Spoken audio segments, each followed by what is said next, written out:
Hello guys and welcome to Steve Knows. It's time for that weekly update and we have virtual reality first. We have Meta in trouble again for being too hasty, new VR devices, being too good to be true, games and much more. So please take a second and subscribe to the channel for more content, and I think that is enough chin wagging. Let's get started.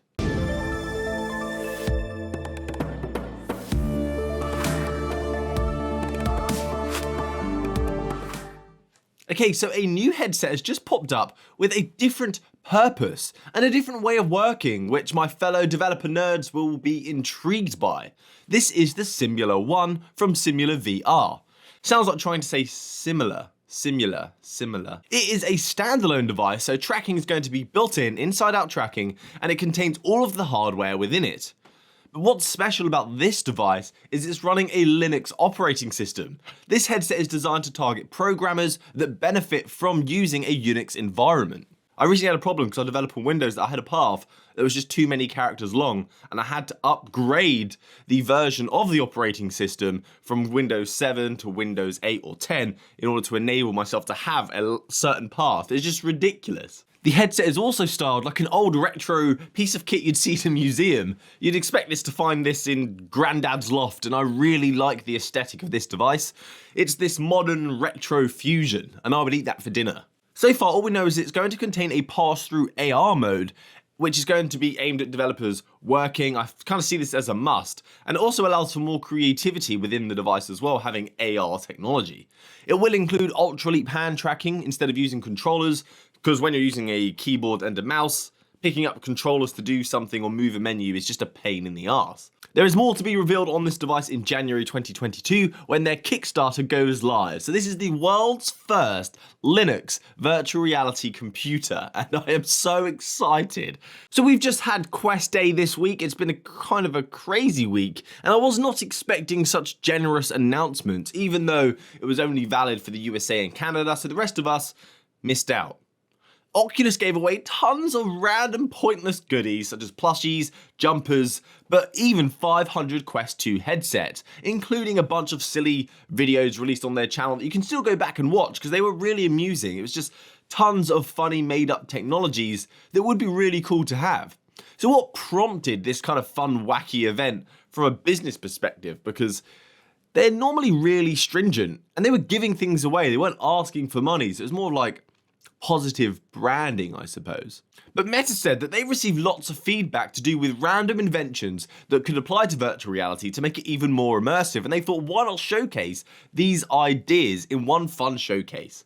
So they worked with a company called Deep Local to make this vision come true, and I personally loved this idea. Because not only was it minimally financially beneficial to Meta or Oculus to do this, this is a gaming industry, it should be fun. I see things being far too serious in this space and it kind of upsets me. It's about escapism, it's about having fun, and I loved this wacky idea. Now Demeo, one of the greatest virtual reality games of the year, is getting several game-changing updates. This update brings not only a new adventure, but also a new champion called Bard. So he is equipped with a lute and a dagger.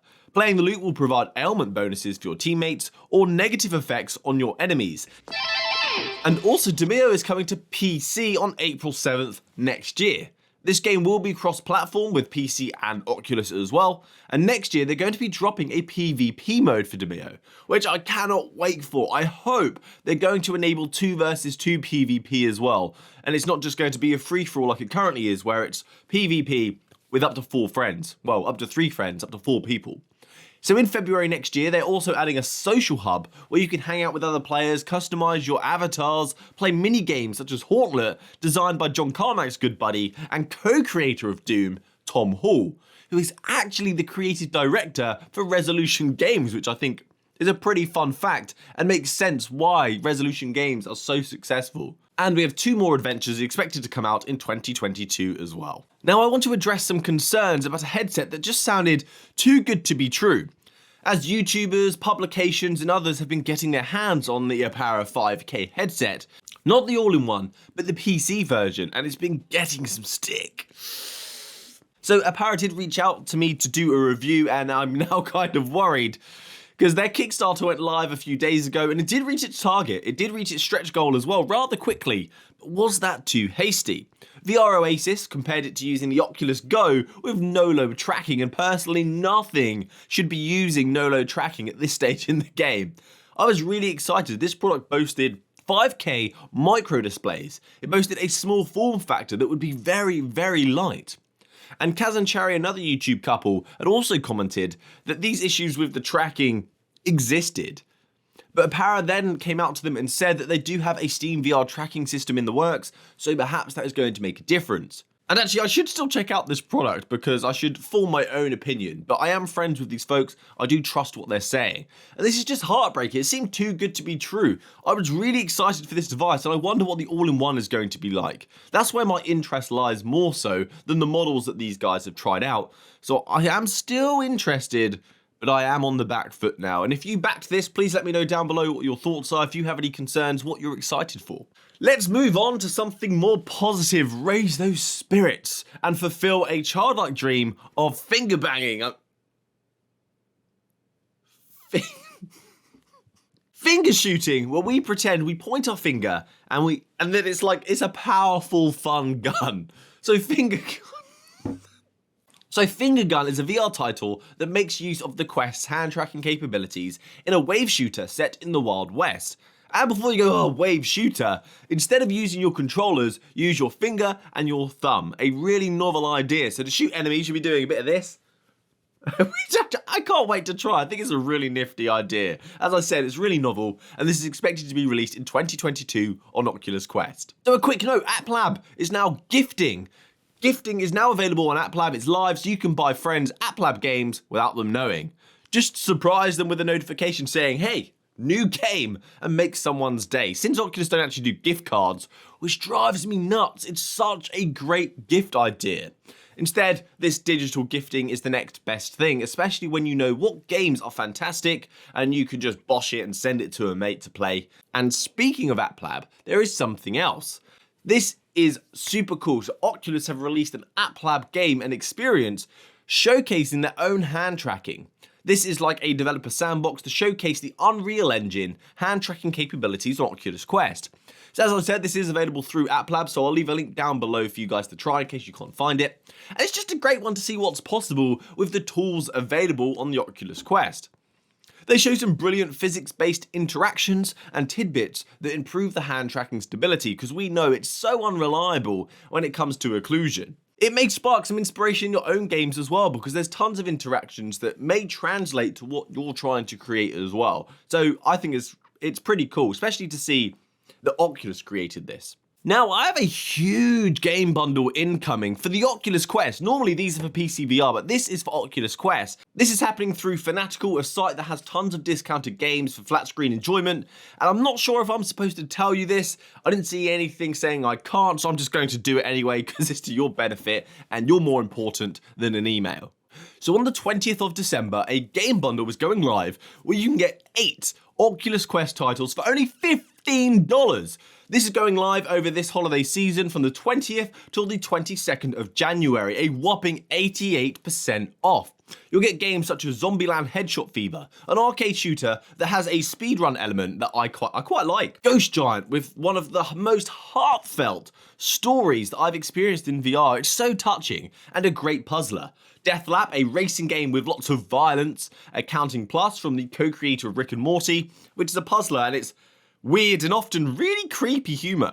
Skyworld Kingdom Brawl, a PvP strategy game which I actually adore. I actually really enjoy it so much, I'm surprised more people don't play it.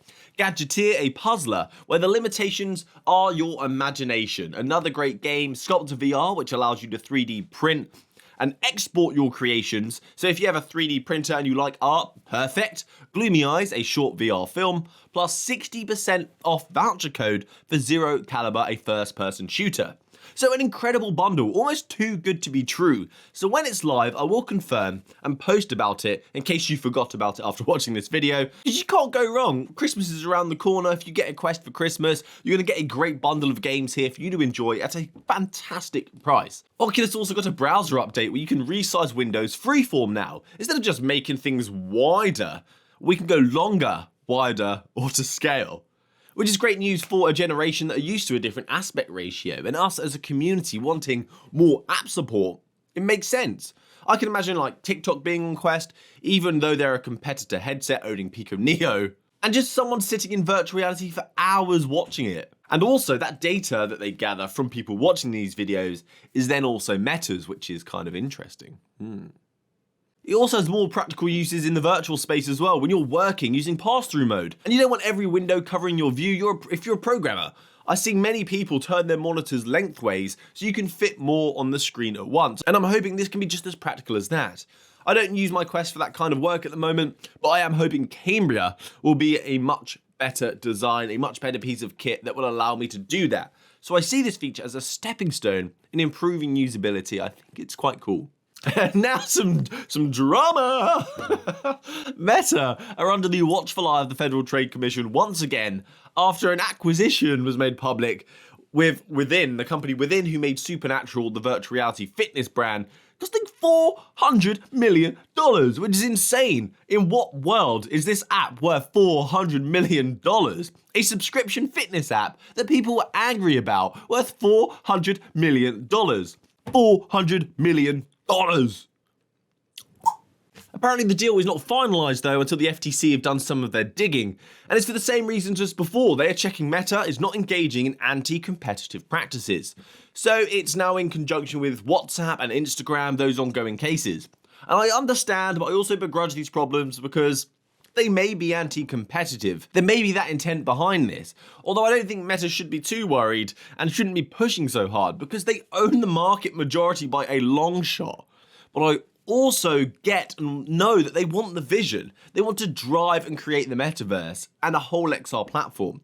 I feel like Zuck is like a kid on Christmas where you just want to open your present on Christmas Eve, even though it makes no difference just to wait a little bit to the next day, but you want it so badly you just open it early.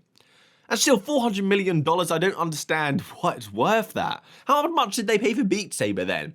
If this app is worth $400 million, I feel like I kind of get the impression that Meta don't care about cost. Just whatever it costs, I want to execute this vision, which is both good and bad. It means, you know, I think we're going to get a metaverse, but it may not be how we want it, and some bad things may happen along the way. So stay true, keep up your morality, and thank you for watching to the end of the video. Please subscribe for more news, games, and reviews, and hopefully I will see you next time. Happy gaming, guys, and happy holidays. Good day!